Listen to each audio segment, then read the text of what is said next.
Good evening, Pat. Good evening, Mr. Mayor and Council. Well, continuing to sing the praises of our great little town. We had a wonderful ranch tour. Good crowd.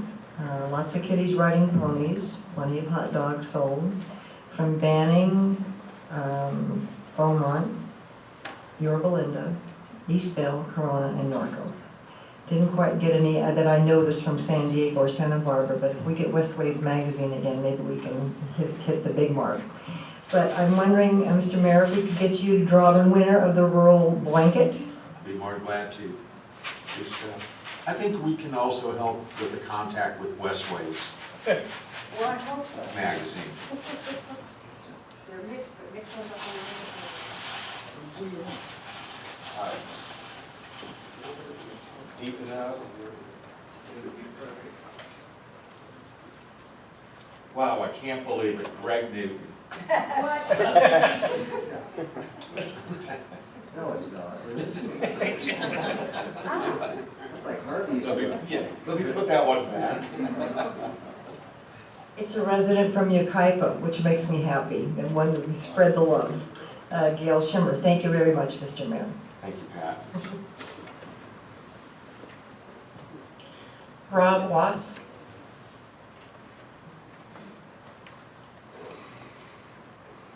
Good evening, Rob. Mr. Mayor, Council, my name is Rob Voss. I'm at 3192 Corona Avenue. I've been there since 1985.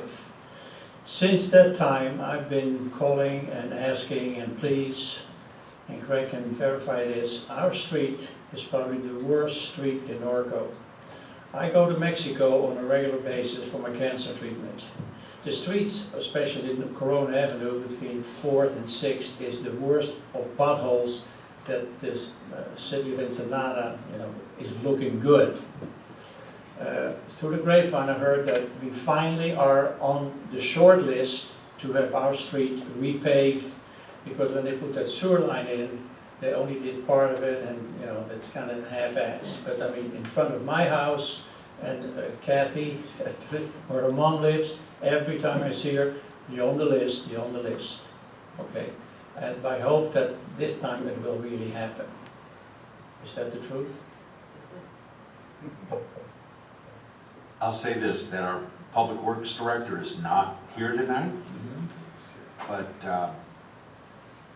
and let me confirm it with him, but I believe in our CIP it showed June, July for Corona Avenue from 5th Street South to Frontier? the Frontier. Okay. But I don't want to confirm that without having the Public Works Director All right. make that statement of I'll be fact. seeing you. But I do agree with you, it knocks the fillings out of your teeth. All right.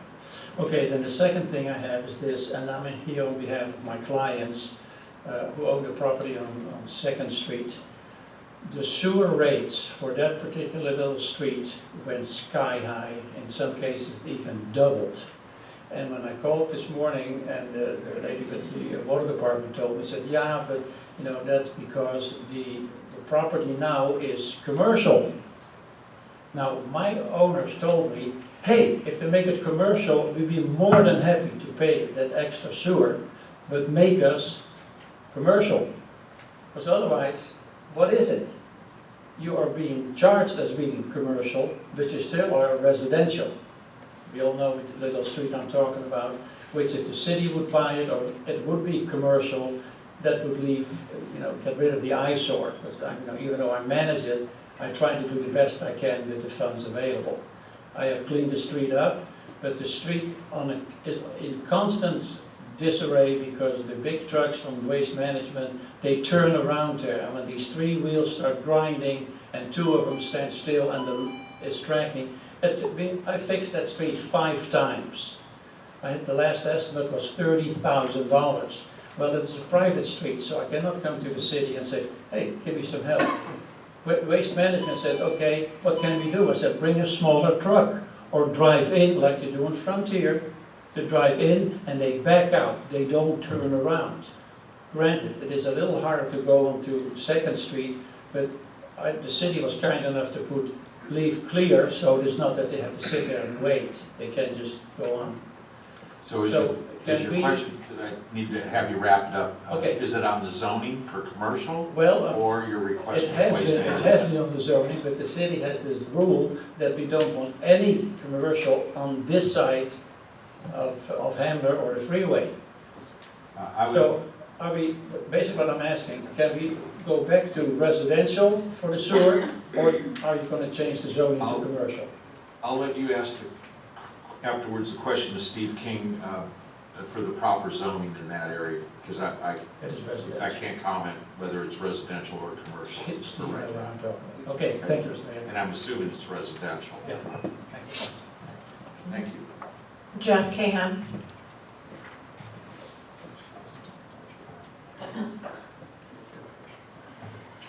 Oh, okay. Hi, Jeff. Good evening, Greg, Mr. Mayor, members of the council. I was going to talk about summer concerts. Go But you right took ahead. care of that. You already did your assignments, so thank you for that. So I'll just remind the public that we have our first concert on Friday at 6:30 at Pikes Peak Park. Yard Sale is coming back for their 5th year. They're a high-energy, great entertainment band, a great way to start off our summer concerts. So thank you for having your assignments taken care of. I'll leave you with this fun fact. Next Wednesday is Flag Day. So I would encourage all the residents to please fly your flags, as we love to be a patriotic town.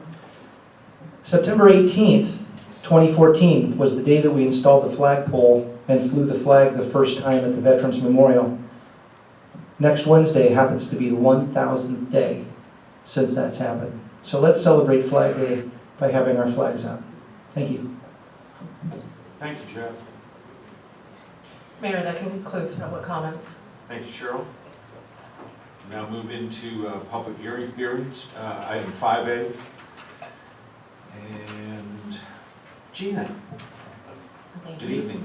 Good evening. I wanted to let you know, I did look up in the CIP, there's rehab and overlay for Corona 4th, 5th for $350,000 for this next year. Good. Okay. It was just more of the start date also. It was- That's a Chad thing. Thank you, Gina. Well, Honorable Mayor, let's see, I should turn everything on here.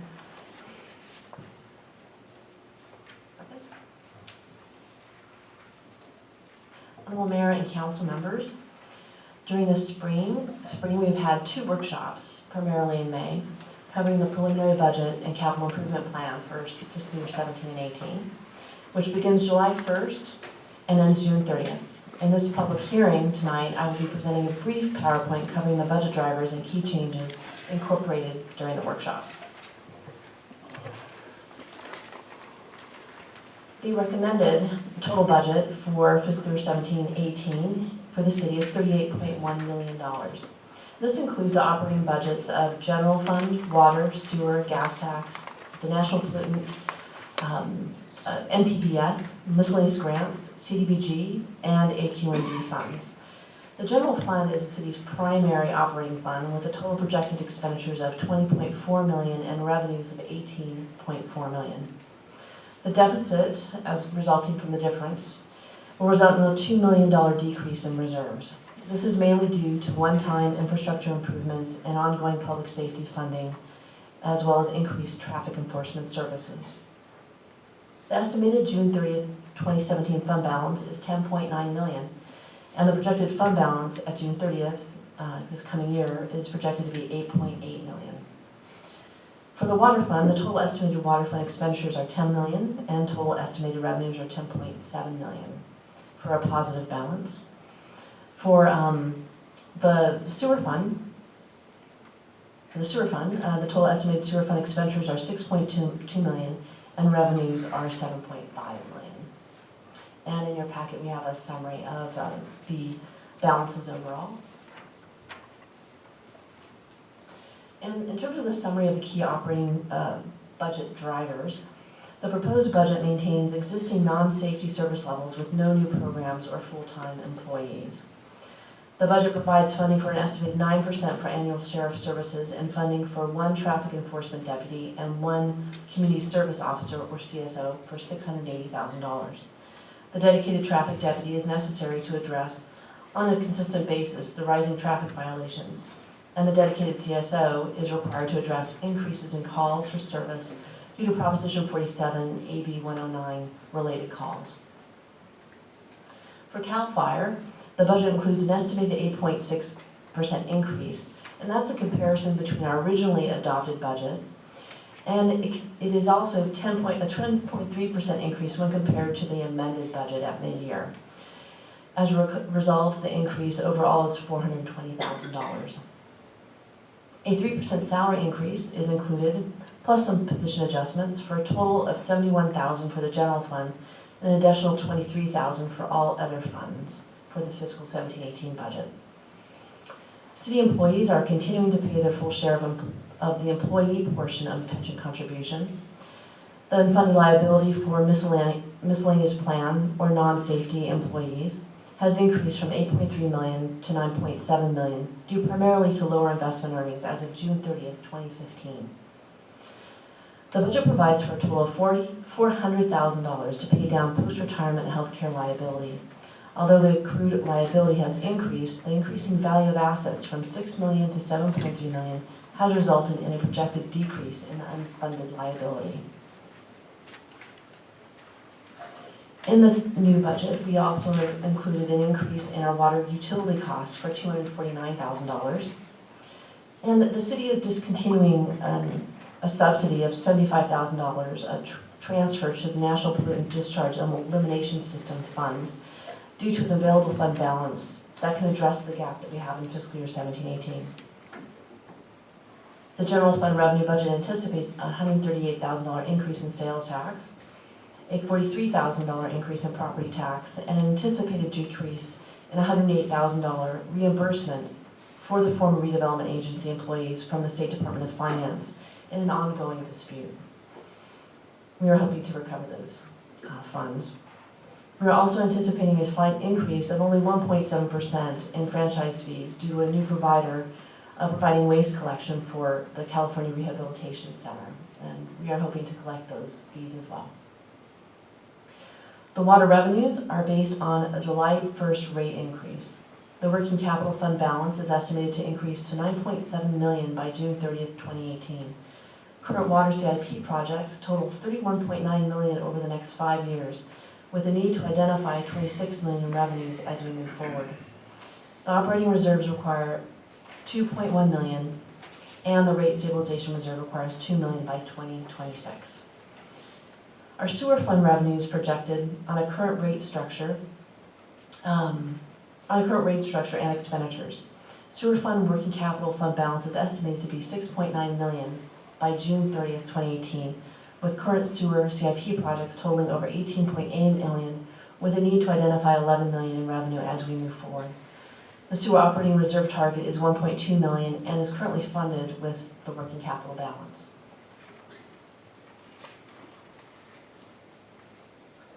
Now I'll discuss the changes since our last workshop that were discussed in the workshop and to the proposed budget for fiscal year 17-18. We did a final review of revenue projections since we last met and added supplemental requests to the proposed budget. The general fund revenues increased by $61,000 due mostly to projected increase in sales tax of $30,000. Adjustments to other revenue categories were not significant. And I should add that we anticipate our sales tax to not increase as much as it has in the past. We do have a new auto dealership in town, and we've seen a significant increase in sales tax as a result, but we do see that plateauing. The general fund expenditures have an increase, are consisting of, as indicated earlier, the 3% salary increase plus adjustments for $71,000. A transfer of $503,000 for the Wayne Macon Sports Complex electrical infrastructure project that replaces underground electrical and eliminates power interruptions.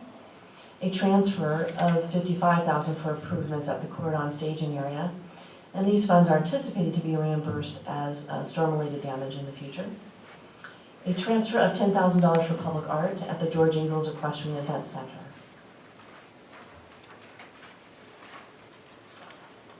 We are also adding supplemental requests, including the purchase of spider boxes for $20,000. These will be used to distribute power to vendors and RV camping clients at the George Ingalls Equestrian Event Center, with $6,000 in annual revenue, allowing for full recovery in 4 years.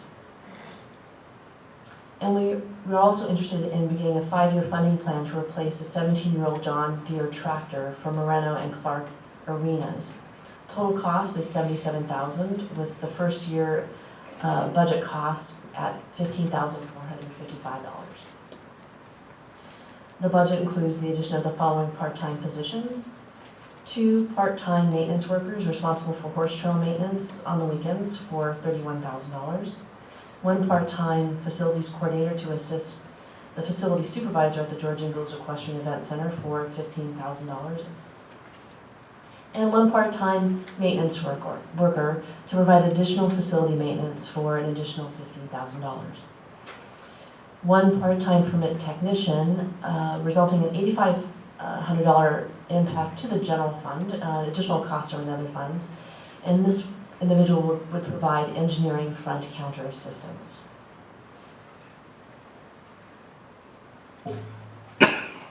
This table highlights the status of the 16-17 year-end budget, with revenues exceeding expenditures by $817,000.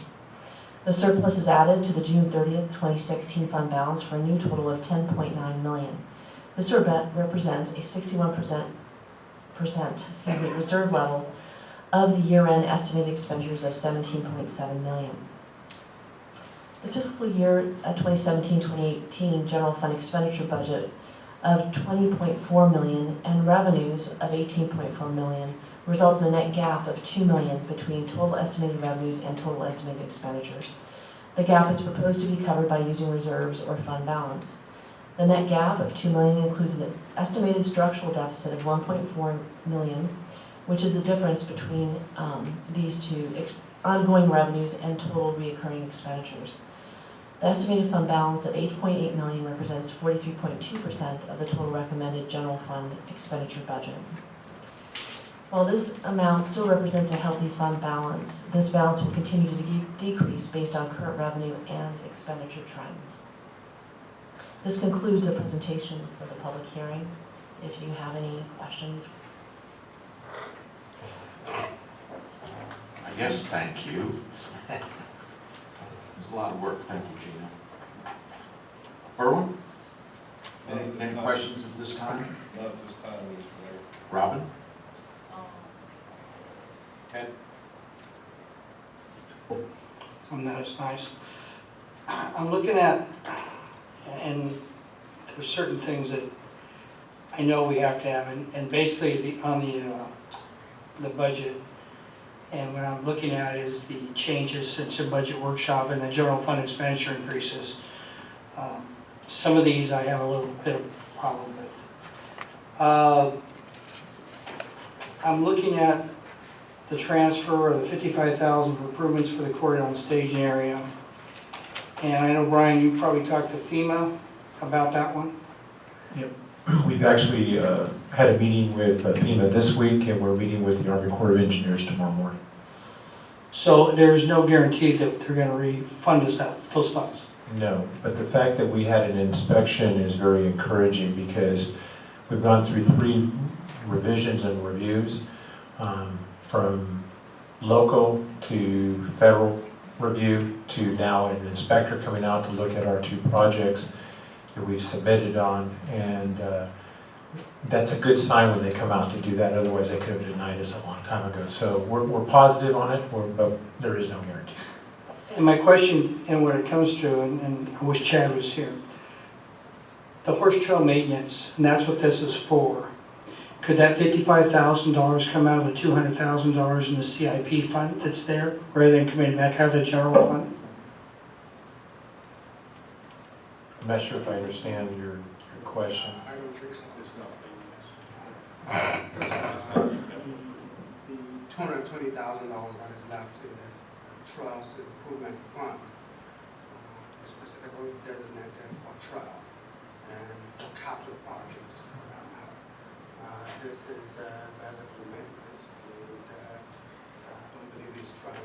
That's a question I'm asking. If we can't take it out, we can't take it out. It has to be fixed. It's a major trail in that corridor on Tuesday, so hopefully FEMA will pay for it. Okay, that takes care of that one. I'm gonna keep going on this one, Brian. I still have a problem of asking people when we're sitting here with almost a $2 million shortfall on this, and we can't get our roads fixed, and we're hiring more people. 2 part-time maintenance workers responsible for horse trail maintenance on the weekends. I'm still trying to figure out, are we gonna get sheriff's court workers? We had 5 up there on Sunday, and you're gonna tell me that you're gonna have 10 a day? I just don't see it. That's not always the case. However, we have the ability to request workers from Orange County, San Bernardino County, as well as LA County. In my past, I have run programs like this where I received from multiple counties community service workers from the courts. Okay. Currently, we do not make those requests from those other counties. Okay.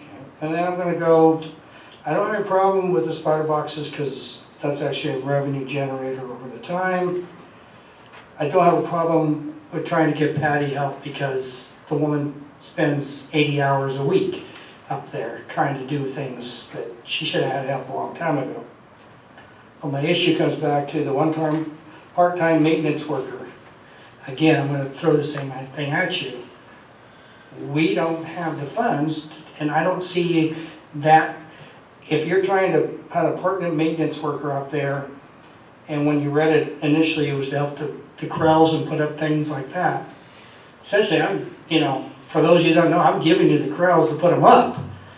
And I've been trained, and I'd rather have, you're gonna have some court workers, give me some court workers, and let's start our Friends of Ingalls program that you and I talked about last year.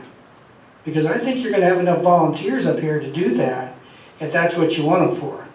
If not, then I think we need to re-look at your scheduling and seeing, you've got 2 full-timers up there now. And they shouldn't be overlapping if we have to hire another person at this point. So that's where I'm on that one. And I think last time we had our budget thing, I talked about the John Deere tractor. Yes, it needs to be replaced. I understand that. And it needs to be replaced because it was never maintained. My issue with it is, do we ever check on the lease? Yeah, there's some opportunities for lease own. If approved, we'll bring back those options for council's consideration. Okay, so, and then there's actually more than one program. There's a lease to own.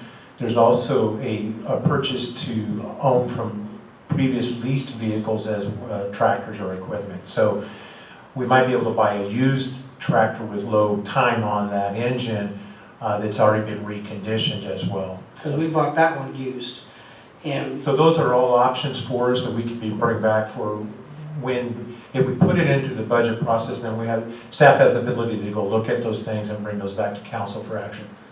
I do have a heartache with the $77,000 for a tractor, and here's That's why. Retail value. No, Brian, if you're talking about a John Deere, yes. But there are other brands out there that are just as capable that are around that $50,000 range. And just along with the bells and whistles, because I've done the homework on them. And that's where I have a hard time trying to get, we're sitting there with a brand new John Deere, $77,000, and why do we need a Cadillac up there? Okay, I want a Chevy or a Ford, which is just as fine. And we'd be happy to explore those options. That's what I'm getting at is, I don't think we've done enough exploring on this. I wouldn't mind holding this off as an adjustment in January when we do budget adjustments. I just have a heartache trying to do it right now and throwing $15,000 out of our budget, and again, because we're on shortfall. If we could, Ted, let's keep the as questions and Okay. then you can come back. Okay, with that's all the discussion questions, on right. these items. Thank you. So, okay, that's all I have on this. Thank you. One clarification with respect to this item. The item before you tonight is approval to set aside $15,000 this next fiscal year for potential replacement of a tractor. which is estimated to cost $77,000. That is not a budget impact of $77,000. Before the city goes out, staff goes out to purchase, there is a purchasing process that we have to follow. And that item will come back to you for approval.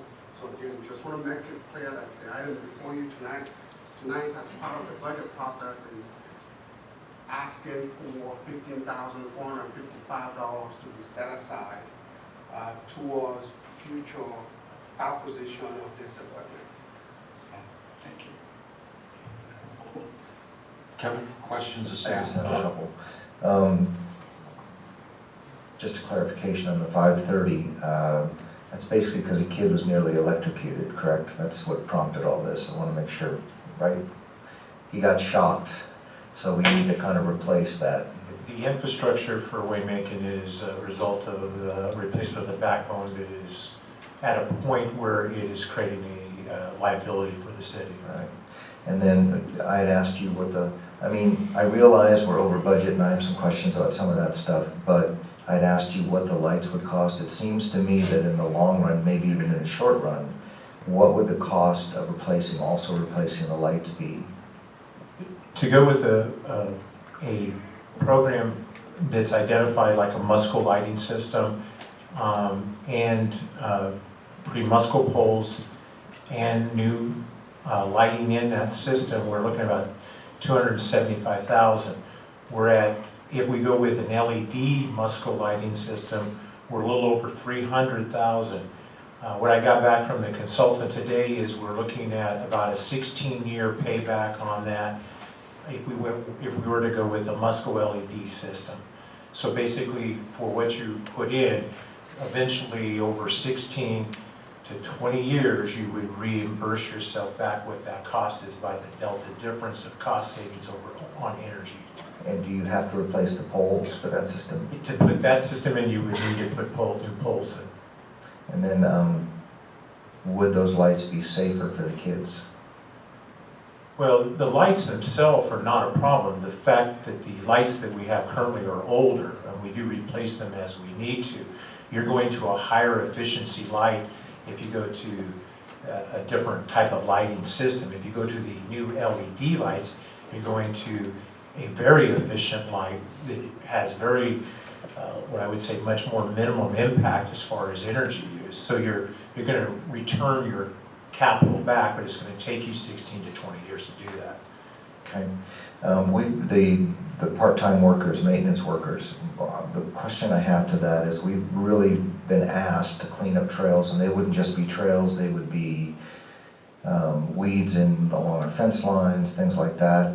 Would it be possible to do a flyer on this for, let's say, 3 months, 6 months, and you come back to us and show us what the improvements are? Because we get a lot of complaints that in the public access areas that we own, would that be something you might be able to do to see how it's going? Photographs, whatever. This was an alternative because we don't have any, our maintenance to our citywide trail system is fairly minimal. And this was an alternative to bring that forward to give us an opportunity to do something. And we try to do it as the least expensive possible process of doing that. Yes, staff is more than willing to do a trial program, bring back information back to the council and share with you whether it's working or it's not working. But yes, and in addition to that, it's not just the trails, it's replacement of maintenance on trails, fencing, it's also removing in that right-of-way stickers off of signs, it's removing graffiti, it's doing weed abatement, it's a lot of things that are in our public right-of-way, entry points to our city, and just doing more of a beautification program where there is nobody assigned to those type of duties on weekends as it is right now. And to Roger, would that be one of those intangibles that when people come to our city, they go, by the way, I spent 2 days in Los Angeles, Hollywood Boulevard. People that think Norco doesn't look nice should go there.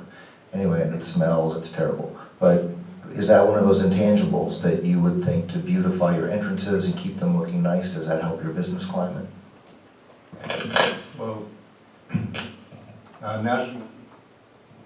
national retailers definitely drive the neighborhoods. They look at at the quality of the environment, because they want to be in places that, that meet their standards, so to speak.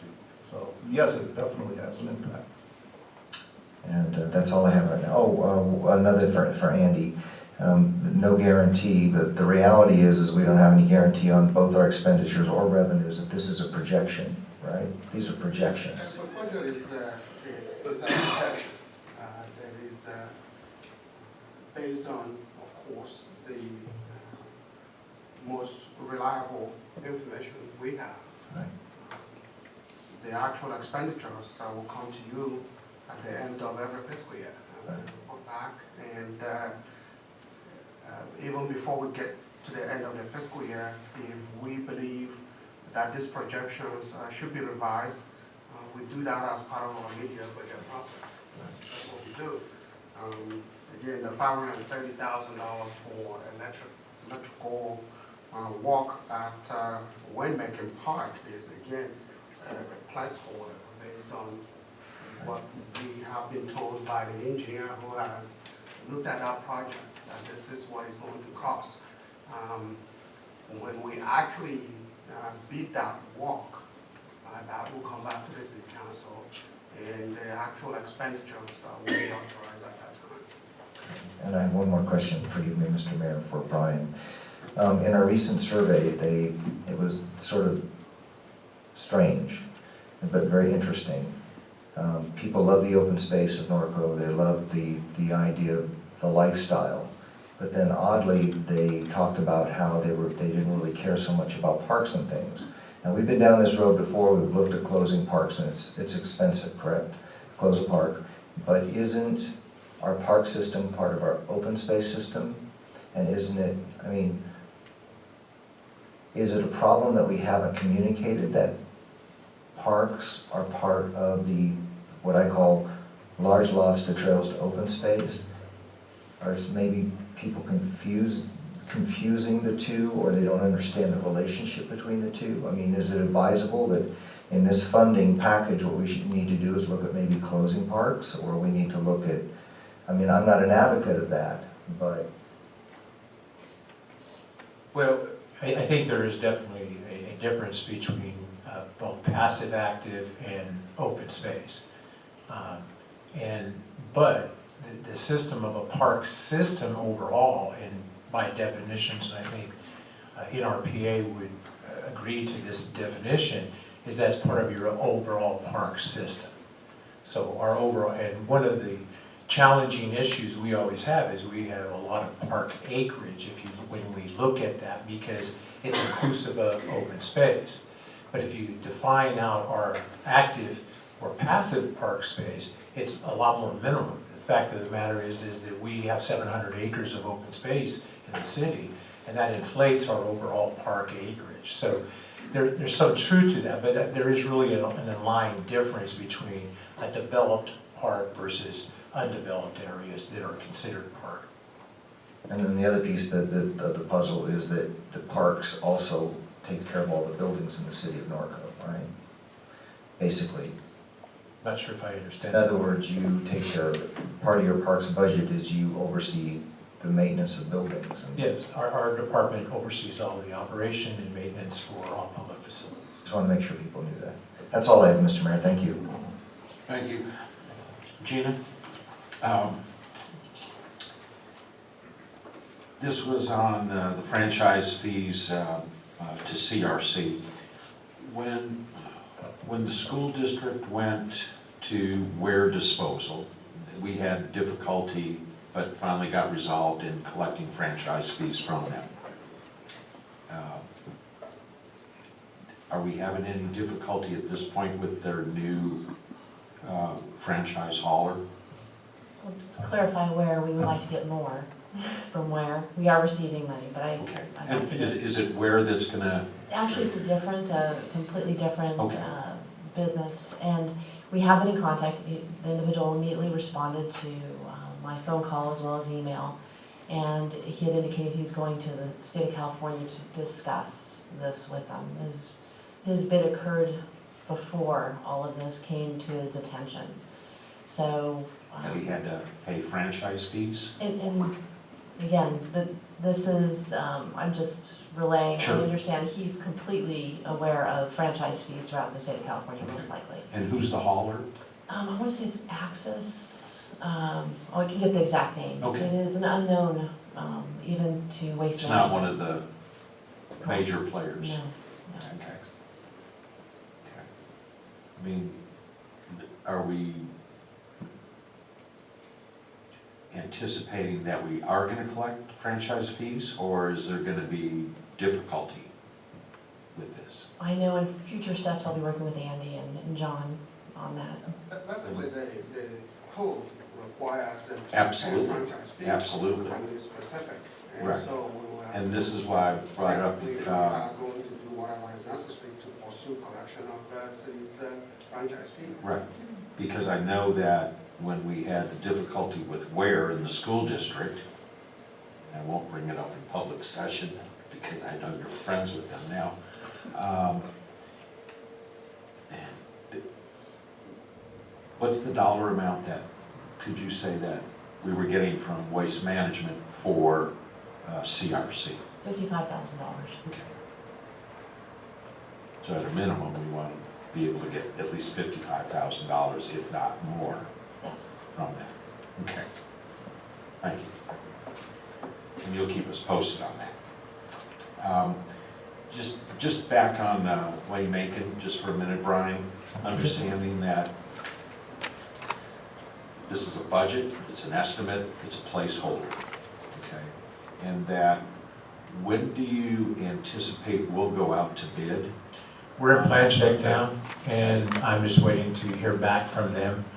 And I would imagine I should probably have a response back by next week, Okay. unless we have a second revision or something. But then I would imagine that within, my goal is to be out to bid. We already have the boilerplate ready, Right. specs are done. I'm just waiting to put all that package together and advertise. So once I have a clear shot from plan check, then I would say within 10 days, we're out to notice invite to bid.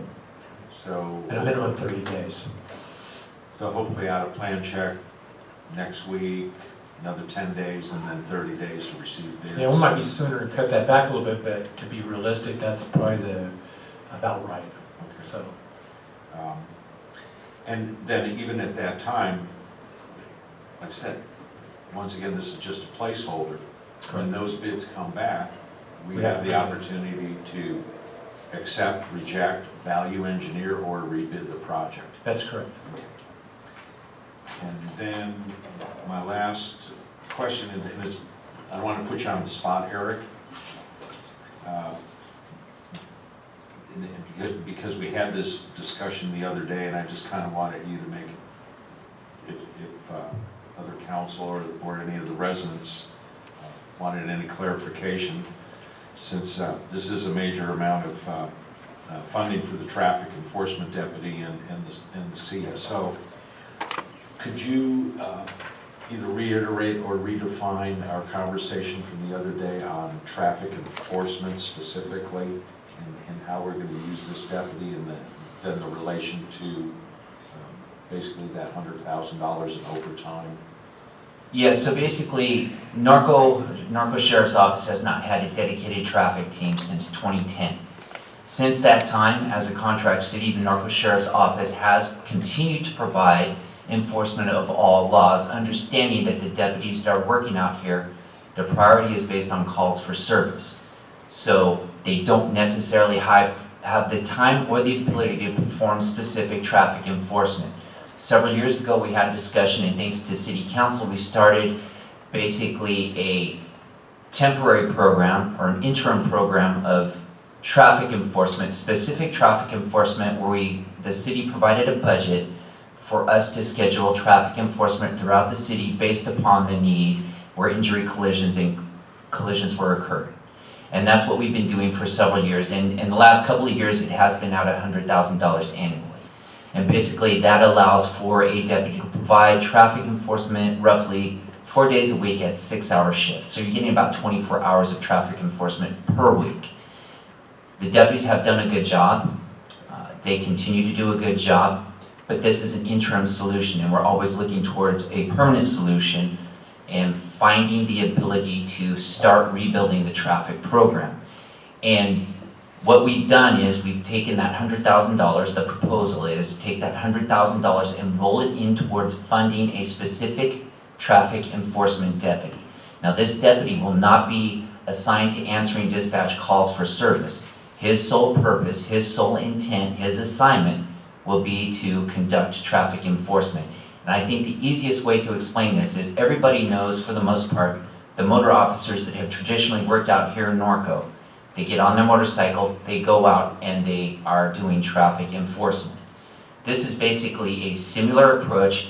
He's just in a patrol car and not on a motorcycle.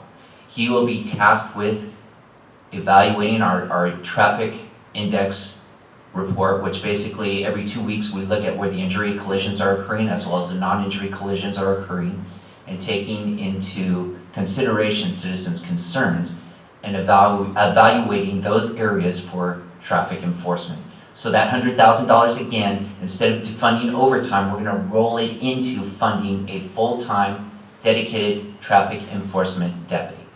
Does that answer your question? It does. Okay. Thank you. That's all I have right now. So, okay, Brian, thank you, Eric. and I wish Chad was here because he could answer this. You mentioned the two maintenance workers or trail for the entrances. And Andy, correct me if I'm wrong, Chad was mentioning the fact that the north entrance and the Hamner entrance was going to be handled by Brightview. Okay, so we're not, these part-time maintenance workers would not be used at our entranceways, but that's what you said, entrances. They would be looking at egresses. I'd be looking at what comes off of the I-15. I'd be looking at River Drive and Corrigan. I'd be looking at those different stretches and entry points into the city. We'd be looking at other locations throughout the city, and it's basically, it's not just trail maintenance, it's going through those particular sections and cleaning up, weed abatement, and trying to get to those areas that we don't get to now. Okay, so just want to clarify, thank you. Thank you. And you are right, sir, about that's part of the proposal for North Drive is to put that under maintenance, that section. This is a public hearing. I'm going to go ahead and open the public hearing. William Naylor?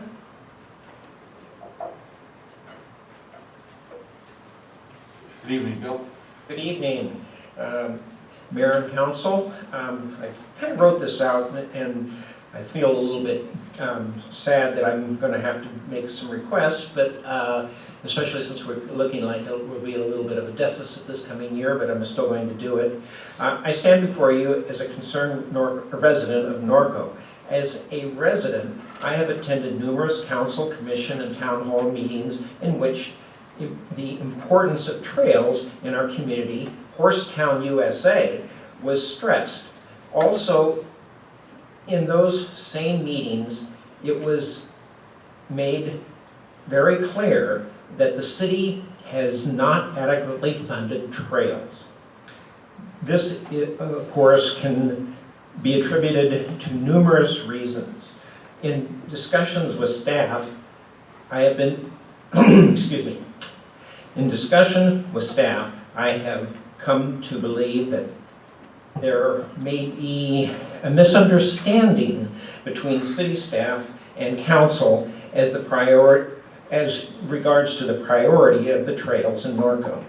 It has been told to me on several occasions by staff that the trails are not a council priority, as demonstrated by the lack of funding for the maintenance of these trails.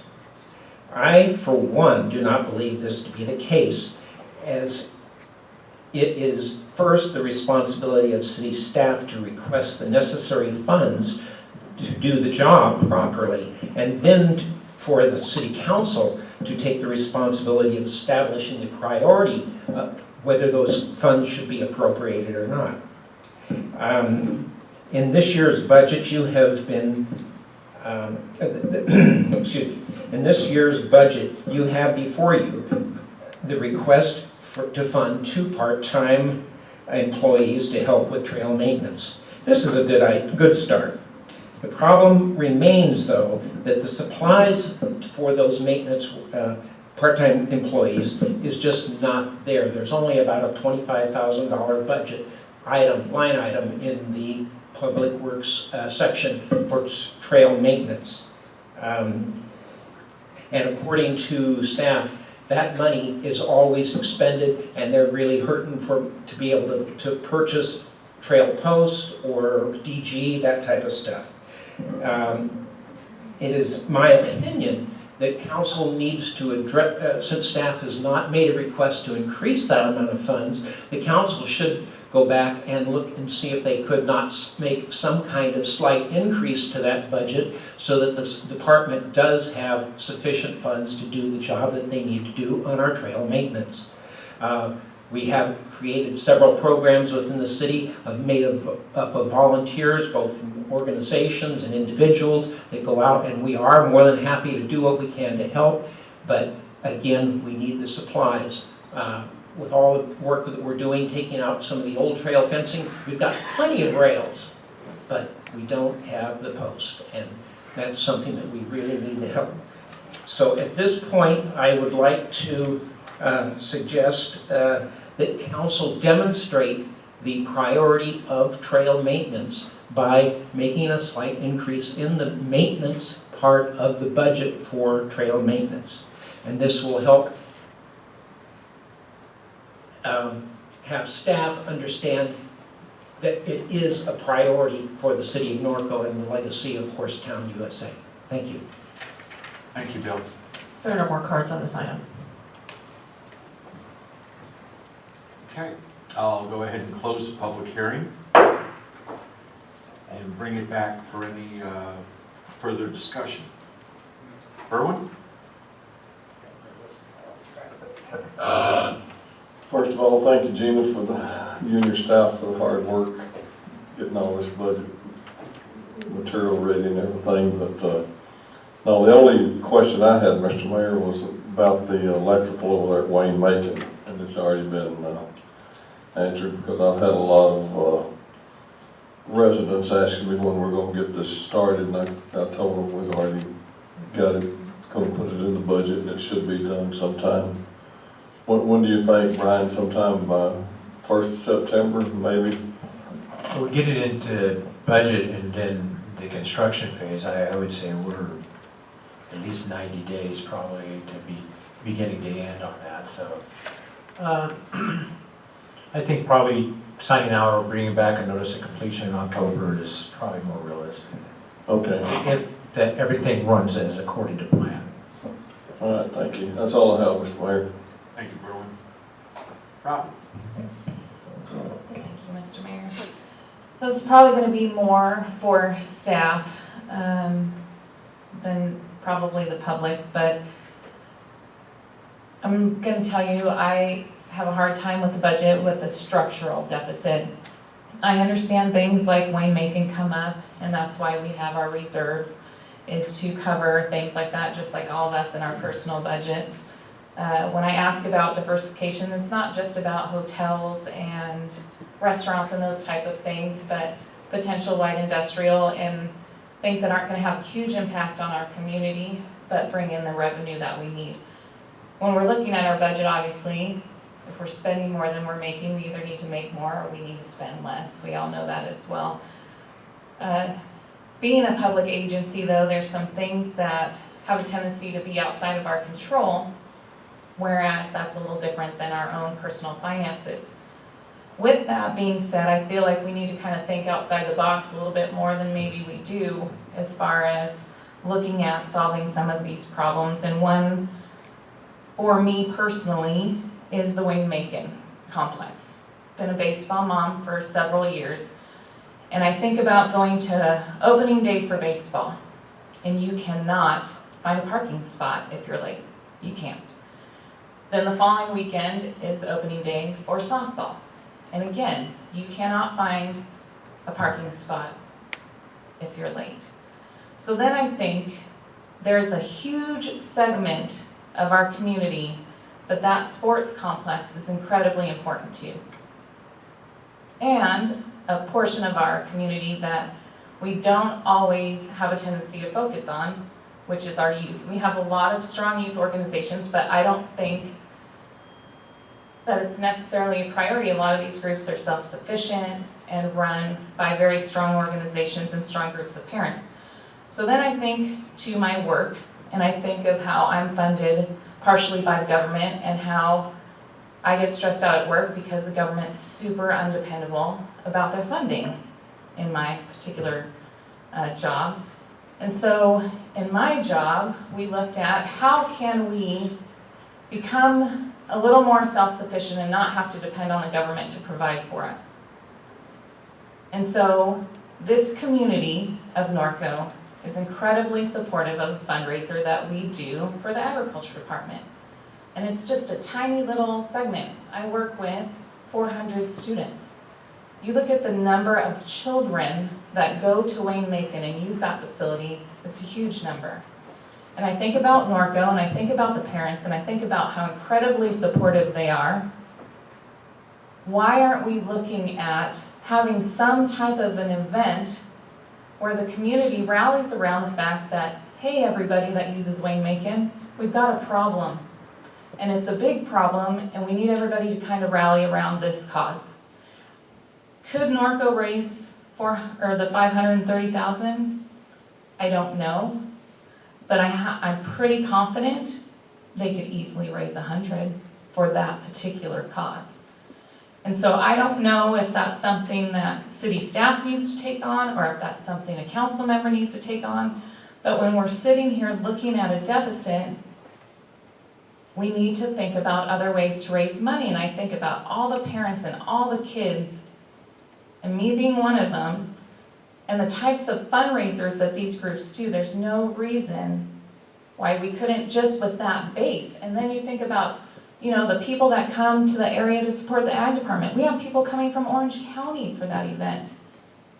There's no reason why we can't ask our community for a little help to say, hey, why don't we rally around this cause and try and offset our deficit a little bit. Maybe it's $100,000, but you know what? That's $100,000 less that I'm going to have to worry about sitting up here when we're working on a budget. So something for staff to consider when it comes to particular projects like that.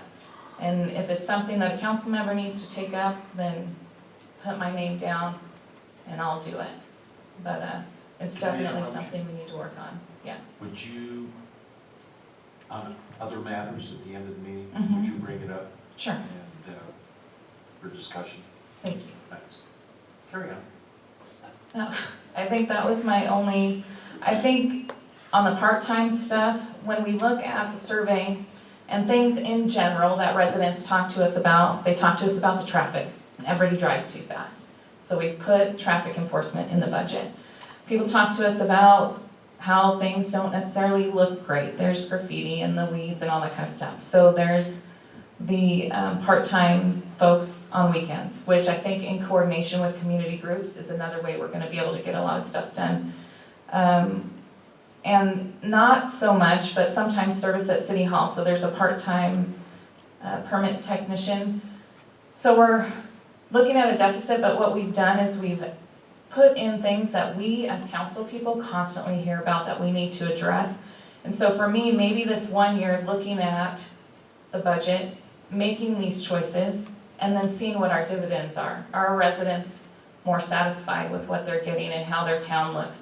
And if they are, then maybe we again look at getting more opportunities for revenue, give some time for the conference to work and get some more tax base in, and I go from there. But I am not gonna lie, super uncomfortable with the deficit.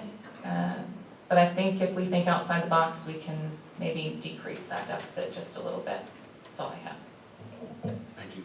Ted? Last January, when we approved the traffic deputy and the CSO, I made a comment that I had to prove it only if we were going to sustain it. We have to sustain it, and that's, you know, it's a big chunk, the extra $600 and some thousand, but we have to do it because we need it. So you know, it's one of those things, yes, ouch, it hurts the budget, but it has to be done. So I could swallow that one. But again, here we are, we're trying to be good stewards of the people's money. And I know it's not much when you think, well, there's 31,000 and there's 15,000 there, but it is the public's money. And we have to be good stewards of that money. And I'm looking at part-time maintenance workers and part-time, you know, we have a code that says you take care of the trail in front of your house. The Horsemen's Association received a big chunk of money from Waste Management years ago with trail keeping equipment in there. And I'll go back to the volunteers, and I'm gonna jump on Robin's bandwagon. We have a bunch of good volunteers, they just need, that's what we need to do. We need to tell people, folks, there's no more money. There's no magic wand. Gina doesn't have a magic wand sitting there. Andy didn't have a magic wand when he was a city finance director. We basically don't have it. I hate to see us lose and keep going into those reserves, because eventually there is no more reserves. And yeah, it's not that much, but it shows good stewardship on our part. And this came from a former council person at one time. He said every time you get a little extra money, you hire another person. Steve needs another person, granted, back there in the permit section engineer, because you're hurting. And Patty needs another person, because we can't have her do the hours.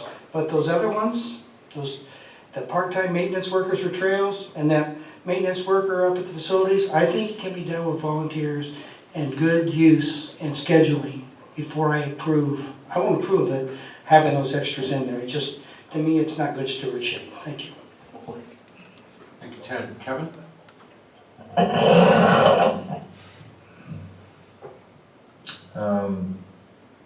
I served on the board for Norco Girls Softball for 7 years, and there's a huge fund of money from 1984, and I used to get so frustrated from the Olympics, and I wrote grants for many years, and I could never get anybody to apply for that money. I went to Norco Little League, year in and year out, but I am totally on board with trying to figure out a way to raise the money for the lights. The problem is that the problem is dire, but I think maybe taking a page from Friends of Wayne Macon, something like that, where we create a fund that maybe for this project we don't do it, but part of the problem you have is it's so expensive for kids to play sports nowadays. It's just expensive. Try to get somebody to man the snack bar and not just hand you 25 bucks. It's tough. You're one of the good ones. I work my butt off down there. But for the most part, it's very hard to get people to volunteer. Volunteerism is dying.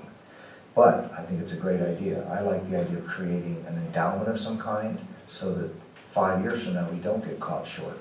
And I think that's a really good idea. I like that. Part-time maintenance workers, I know that the entrances, I'm thinking more in terms of the corner of 4th and Temescal. I think it's Temescal. I happened to be sitting in the back seat, another driver was in the front, and the weeds were so high in the public right-of-way that thank God I was sitting in the back seat, because that driver would have pulled right in front of a car that was coming. You couldn't see the car coming. That's what we're talking about. We're talking about California and 6th. That's an entranceway going down 6th Street. We're talking about areas along 6th Street that are so overwhelmed with weeds that are in the public right-of-way, and I think those things need to be taken care of. I totally get your point that we're trying to save money, but at the same time, I look back historically, when people make money, they spend money to make money. In terms of economic development, the public sector deals with an entity that's already in place. Try to get money from that public sector, from whatever system is set in place. Private sector, you're inventing your business every single day. Every single day. Economic development is the same thing. And so anything we can do to make the city look better, I think is worthwhile. I totally get that we're over budget. I don't want to be over budget, but as Berwin can tell you, we've been in worse situations.